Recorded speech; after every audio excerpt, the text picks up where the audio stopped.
Welcome to the Mind of the Fans podcast, your go-to show for all things Premier League football. Join host David and Spy every week as they dissect the best and worst moments from each match, delivering insightful analysis and engaging discussions. From intense rivalries to top-notch performances, they've got you covered, but it doesn't stop there. Stay tuned for updates on major European games and breaking news. Get ready for an unforgettable football experience on the Mind of the Fans podcast. Let the games begin. Hello, everyone. Welcome to Mind of the Fans podcast. I'm David, his spy. We're so glad to join you guys once again on another episode of this amazing podcast. Spy, how you doing? I'm very good, thank you. How are you? Good. I'm amazing. I have so much energy right now. I think I can fly to the moon and back. Do you believe that, though? At this point in time, I believe anything is possible from what I just witnessed today. So anything is possible. What did you witness, though? I witnessed a man make a couple of mistakes, which cost us second times this season. So anything I is can see possible. that someone is still salty. Indeed. Well, anyways, let's not hold on too long. Let's get right into it. First and foremost, I want to thank you guys so much again. We can't do this without you guys, without your support or your love. So thank you guys so much for everything. Want to especially apologize for last week. Last week we had some technical difficulties. Sorry, not technical difficulties. Some personal events came up and we weren't able to bring you guys an amazing episode last week. So we duly apologize for that. We promise not to go that route again. So that's where we want to start off, just by saying sorry, and hope you guys still stick with us and continue to show us your amazing support and love. With all the gestures Spy is showing me, I think he agrees with me 100%. Yes, I do. 100%. He does agree with me 100%. So yes, what do we have in store for you guys today? So match week 7 just rounded up. We have some really big things to discuss. First off, we have obviously Villa dominating Brighton. We have United falling to Palace. We have Wolves taking down City unexpectedly. We have Arsenal cruising comfortably. And then we have Spurs beating 9-man Liverpool in a very controversial game. And to round it up, Chelsea finally winning since August. So let's jump right into it. Match week 7, obviously we couldn't give our score predictions. But Spy, do you want to go ahead and tell the people the score predictions for match week 7? Score predictions? Sorry, the results from match week 7, the actual scores from match week 7. My bad. Oh, okay. So match week 7, well, we had a very beautiful set of fixtures. Some shockers as well. So we'll start from the shocker. Aston Villa Brighton. Yeah. Villa won 6-1. Then we had Manchester United Crystal Palace. United lost as usual 1-0. Newcastle won Burnley 2-0. Wolverhampton beat Man City 2-1. Arsenal comfortably won Bournemouth 4-0. West Ham won Sheffield United 2-0. Luton Town grabbed their first win of the season to Everton 2-1. Tottenham won a very intense game with some dodgy refereeing. I believe the word is 2-1. controversial. My United Kingdom people, we know dodgy. Nottingham Forest drew with Brentford 1-0, a red card in that match as well. Fulham Chelsea 2-0 to Chelsea. And the last of them all, Luton Town Burnley, because I think Luton Town had a double game week. Yeah, Luton Town and Burnley had their Burnley rescheduled won game. that 2-1. Okay, so let's dive right into it, starting with, obviously, Villa Brighton. We all know Villa, Brighton, and Newcastle. We all know they are after the top 6, they are the next big teams. So did you expect the scoreline, considering how dominant both Villa and Brighton were? Honestly, I expected it to be a very tight game. The two, I'll put the word past underdogs, because right now they're not really underdogs no more. The two past underdogs facing each other. They're having both a quite brilliant season, especially for Brighton. Brighton, they had a brilliant season last season. They're still having a brilliant season this season, so I did not expect that scoreline. But Villa, they turned up at home, and Ollie Watkins individually showed a masterclass. Yeah, with his wonderful hat-trick. So, and obviously we know Brighton, and as I say, obviously we know Brighton played really intense attacking football. We know I think no team has scored more goals other than City and Arsenal in the last year or so. So did you expect them? Okay, my question is, with the way they score goals, do you think that's what led them to be vulnerable against a very also intense Villa side? Because since Emery took over, they have been really intense and, they have been playing really good football. So do you think that's what caused them to concede as many as 6? Honestly, no, I don't think so. I think the Villa players, they just got everything right in the first half because the game was already settled in the first half. And I think I will not say Brighton made a lot of mistakes, but I would say Villa, they were just class. And Brighton did not really understand what was happening. Credit to Villa because they did play in amazing football. They caught Brighton out. The backline could not keep up. Watkins' pace was just crazy. And I have Watkins on my FPL. So your FPL must be a strange team. Bro, I'm first in that league though. What league? I'm not in any league you're in.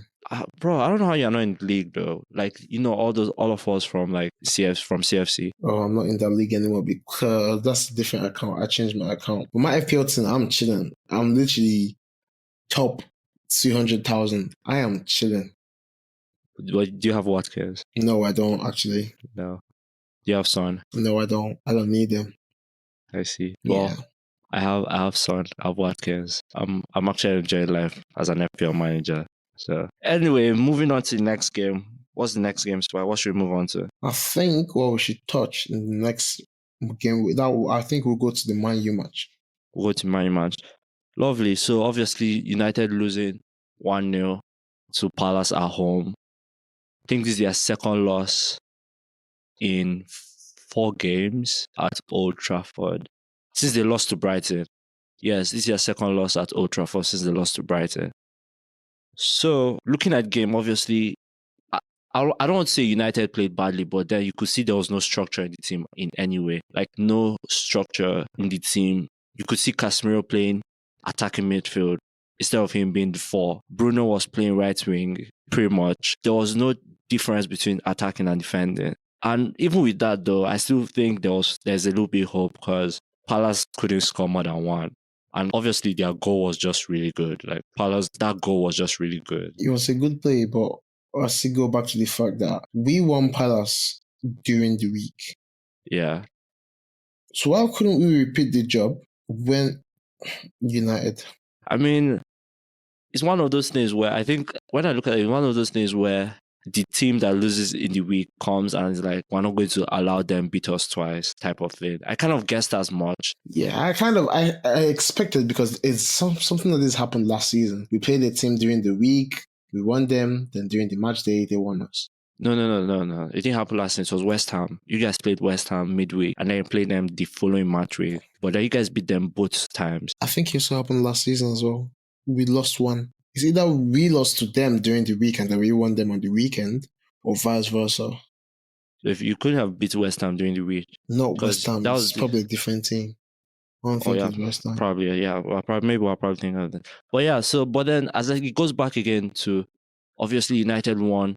They had won 2 games already. And then they come into this game and it's like 2 steps forward, 1 step backward type of thing. Again, goes back to like no structure in the play, no identity in the team. Most teams, when they come, you are like, this is what we're expecting. This is what we'll see.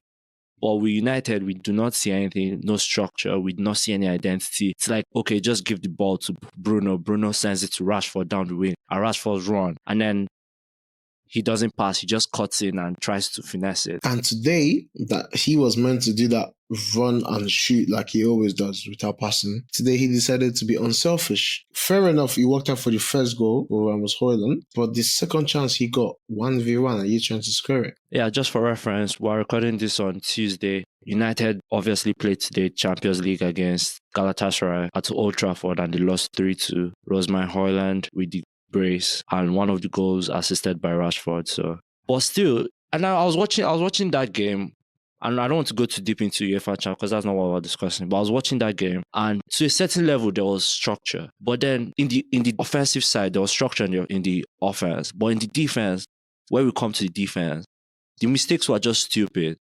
And it goes back to when Palace scored. Palace goal, no one was marking Anderson. Like, he had so much time to pick where the ball was going. Like, he had so much time, which is crazy. Like, I don't even know what to say about that. Like, defense sometimes just switches off.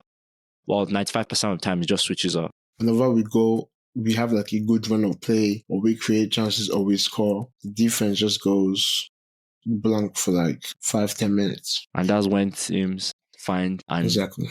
Right. So my question obviously we're starting this where every game we have a question. So my question from this game is, what went wrong for United? I mean, obviously we have discussed it, but like, what would you say precisely went wrong? Is it the tactics? Is it the personnel? Is it the overall? What personally went wrong?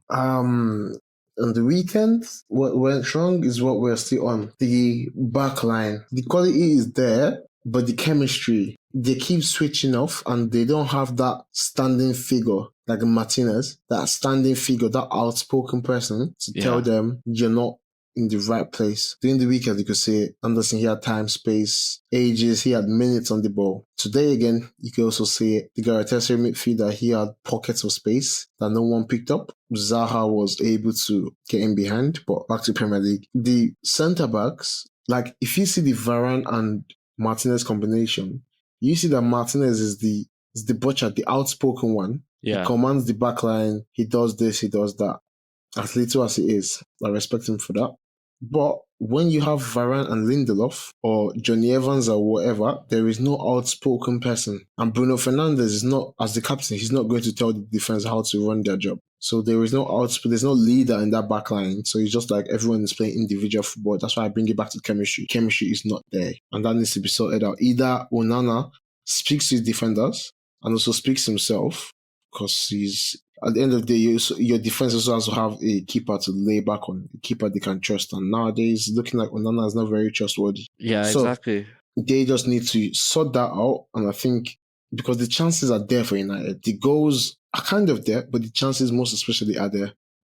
You just need to sort out that back line, sort out that midfield. Luke Shaw needs to be fit so that Amrabat goes in that midfield and helps Casemiro. And I think we'll have a very strong side. Definitely, and I think also the injuries are helping matters. Like, we said this some time back. Well, me and you on the sideline were arguing one day, and we're like, are the injuries the cause of United's downfall? Or are they a significant reason why United isn't doing what United should be doing? And I do believe so, that the injuries, Ten Hag hasn't had a fully fit squad, so it's difficult for him to find that consistent starting 11, because every day you keep hearing this person is injured, this person is this person is that, and with all the other external stuff also going on. So I do feel injuries too are playing a major role in this issue with United. But anyways, let's transition quickly to the blue side of Manchester. Wolves beating Manchester City 2-1. Before we analyze this game, my question for you is, are City feeling the fatigue of the treble? No. Why do you say so? I wouldn't say that, because they're not. I would not say they're used to the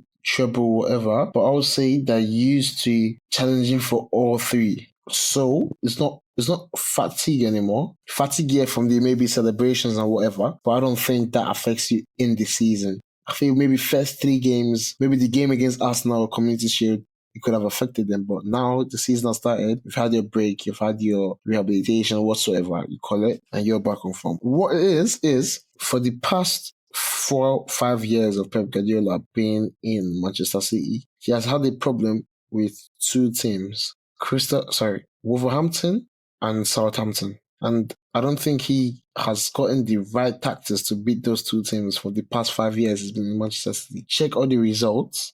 He's always struggled with both of them. And that last week or this past match week just proved it again, that he's still struggling to find the correct tactics to play against Wolverhampton. So it has nothing to do with the fact that Rodri was absent? I don't think he has nothing to do with that fact. I just think that Pep himself doesn't have what it takes to comfortably beat Wolverhampton and Southampton from history and present. Well, this is the champions' first loss of the season. I mean, we're just 7 games in. I don't think it means anything, to be honest. But it was just really shocking that I think Haaland had like 5-7 touches, had like 1 shot on goal, which is kind of surprising. Well, not surprising anyways, but like you expect at least a goal from him. You would expect a goal from him, but we did not get any goal from him. So that was kind of was a kind of a buzzkill, especially for like FPL owners. Honestly, right now, I think I might just go into full-time FPL at this point because I am comfortably sitting on about 300, top 300 in the world right now. So my friend, I am very, very, very comfortable. FPL, I don't know what I'm doing with my team, but I'm cooking. I can say I'm cooking. Well, good for you. So obviously, City play Arsenal next game week, big one. We'll get to that in a minute. Moving on now to Arsenal. As I said, City let me just say this. City, obviously, I think it's just a one-time thing. I don't think they will lose more than 7 games in the season. If they do, that'll be crazy. But I think it's just a one-time thing. They won't beat Arsenal. I'm dropping that now. They will not beat Arsenal. Comfortably walk over Arsenal. But I just think this is a one-time thing. Bournemouth, Arsenal comfortably cruising past Bournemouth 4-0. Kai Havertz scored his first goal. I think that was a really nice gesture by the Arsenal players. Martin Odegaard, to be specific. Any big thing from there? Not really. Just that game just shows me that Arsenal has a backbone. And now I'd like to see how that will be because the backbone is injured right now. So I'd like to see how next week will be for Arsenal. Is it that Bukayo Saka? That is your backbone and your golden boy. Well, yeah, he got injured today. We lost the game. Immediately he got subbed out. The game just kind of changed, kind of got out of us a bit. Because, as I said, the backbone. Once you take the backbone out of the body, what happens to the body? Obviously, it becomes feeble. But I mean, I don't want to say we're reliant on him, but like you kind of see that when he's not in the game, things are not as smooth as they should be. But I have all hope that he'll be back. But I'm so happy for my man, Kai Havertz. Okay, not my man, I'm sorry. But I'm so happy for my player, Kai Havertz. He played a good game and then he topped it off with a goal. His first goal. No more 007 or 88, all those memes. So I guess that's the biggest takeaway from that game. Next up, Luton Town Everton. Luton grabbed their first win of ever in the Premier League season, the Premier League campaign,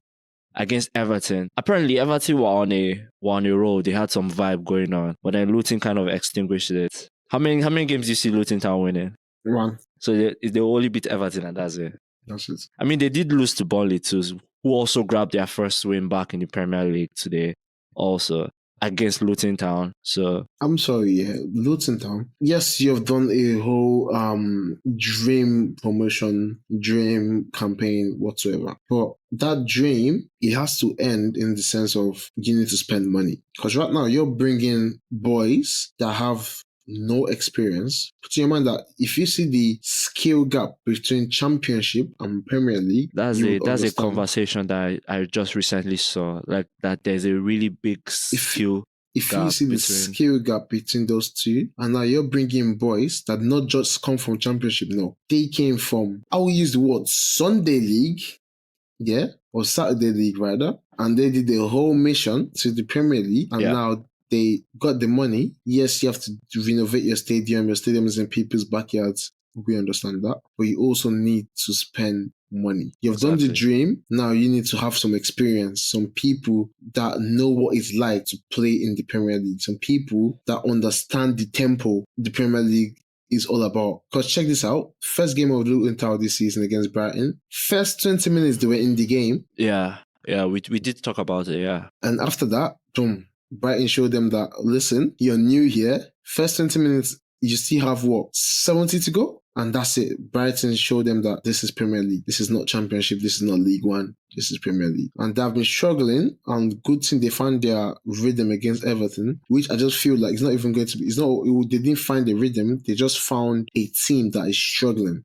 I mean, Everton, to give the Everton benefit, they were on a vibe. They had won 2 games on the spin. They have won 2 games, but they just came from a loss against they won 2 games, yeah, because of the likes of Dominic Calvert-Lewin coming back and Doucouré being on form. They beat Villa in the League Cup.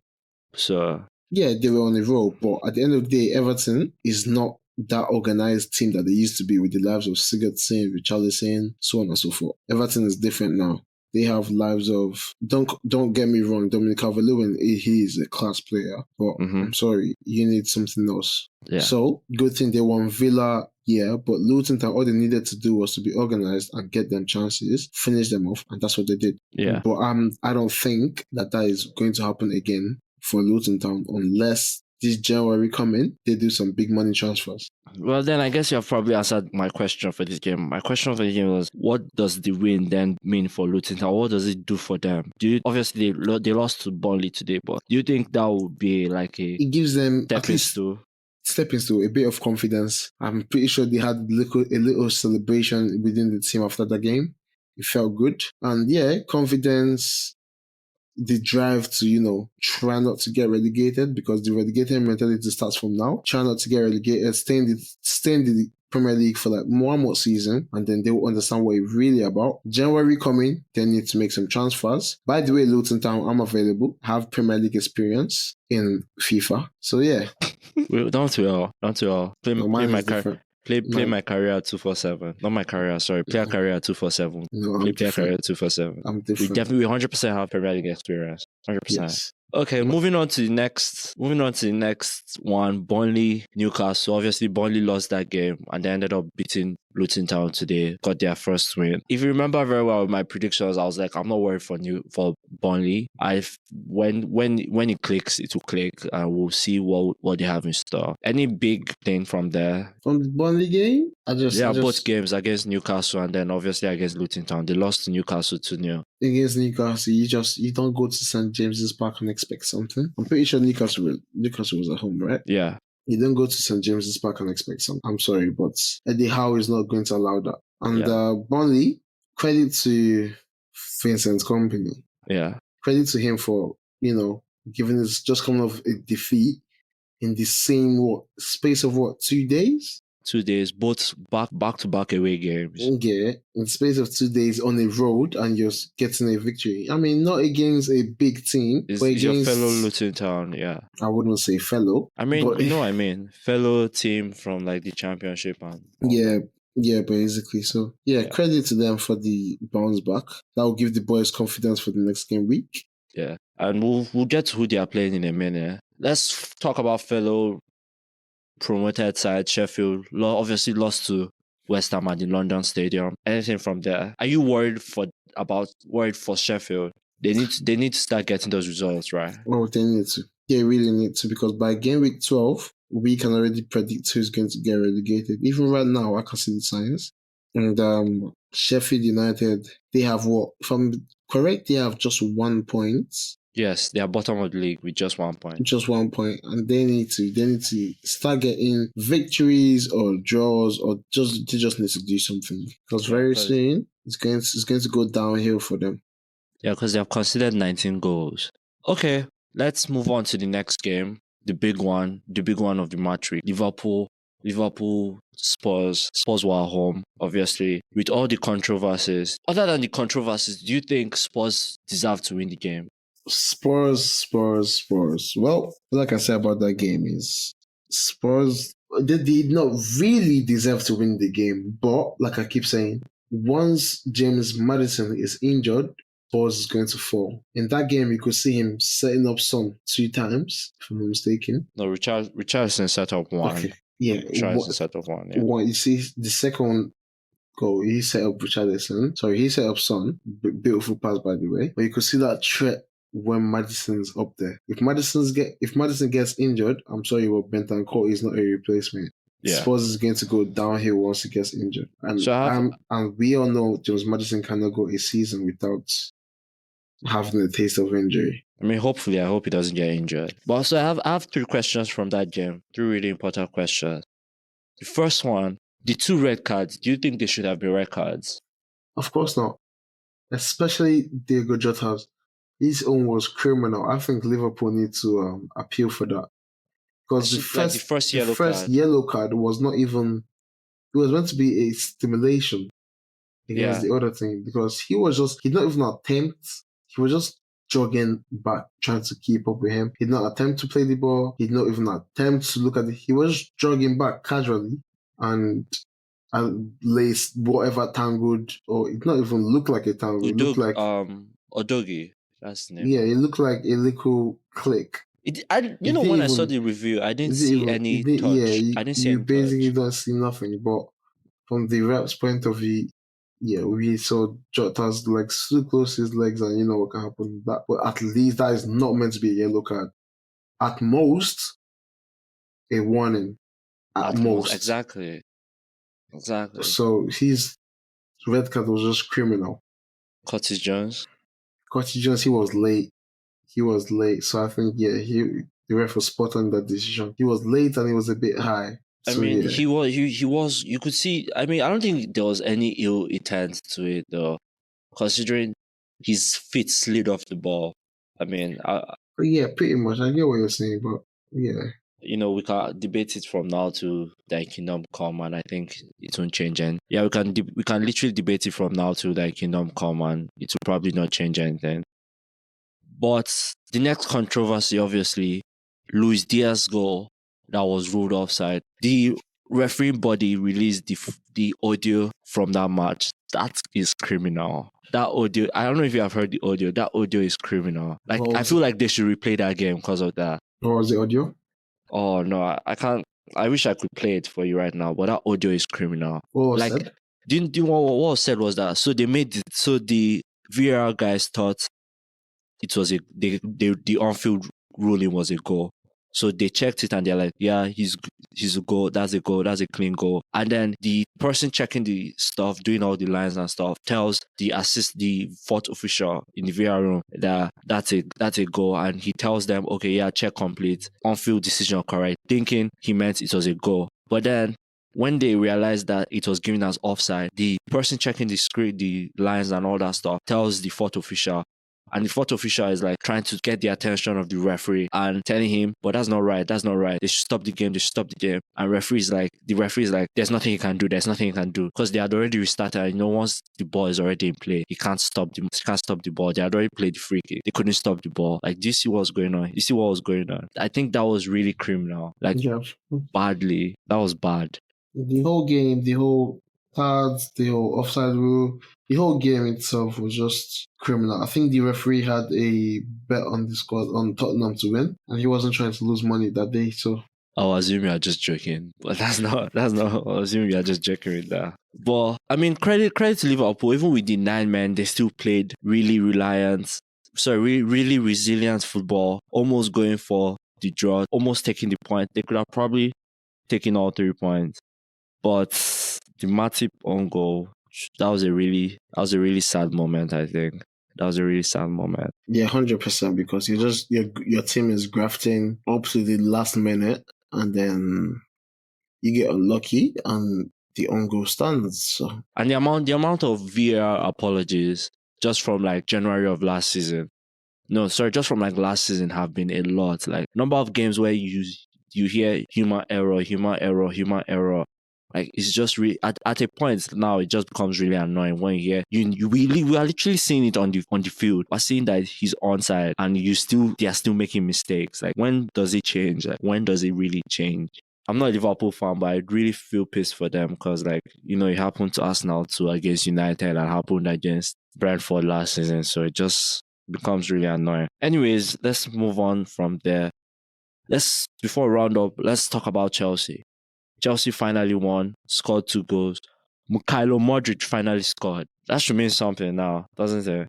Does it really? I don't think it means anything, honestly. I just think it was a game that they had the few chances. Modric, we've seen this happen last season. He scores a goal and then he goes back to classic Modric. We've seen this happen a lot of times, so I'm not really expecting anything from this. So yeah, I think you have pretty much answered my question. My question for this game was, do you see Chelsea going on the up with this win?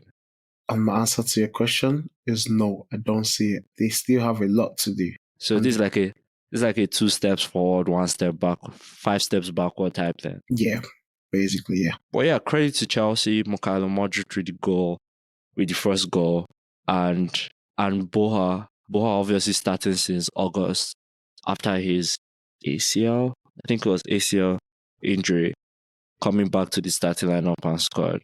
Yeah. And then just touching on a few results also, Brentford drew with Forest 1-1.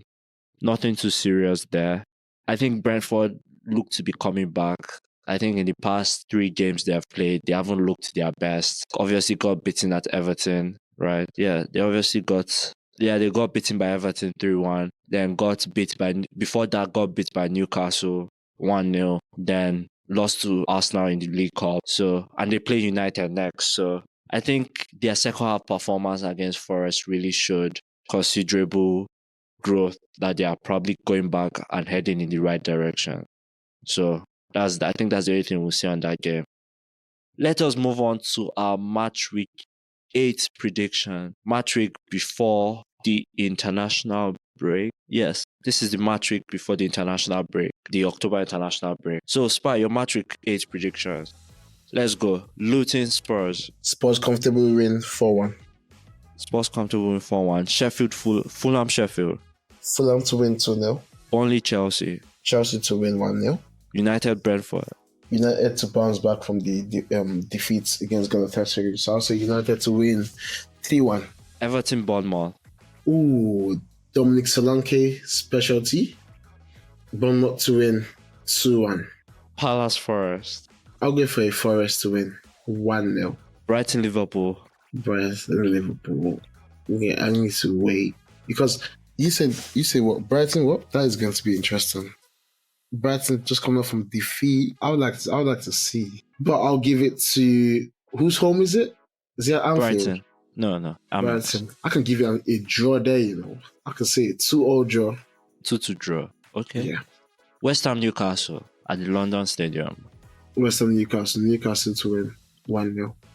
Wolves Aston Villa. Aston Villa to win 3-1. Okay. And then obviously Arsenal City. City are without Rodri, by the way. City without Rodri. I still feel like they could be comfortable. I'll give it to City 2-1.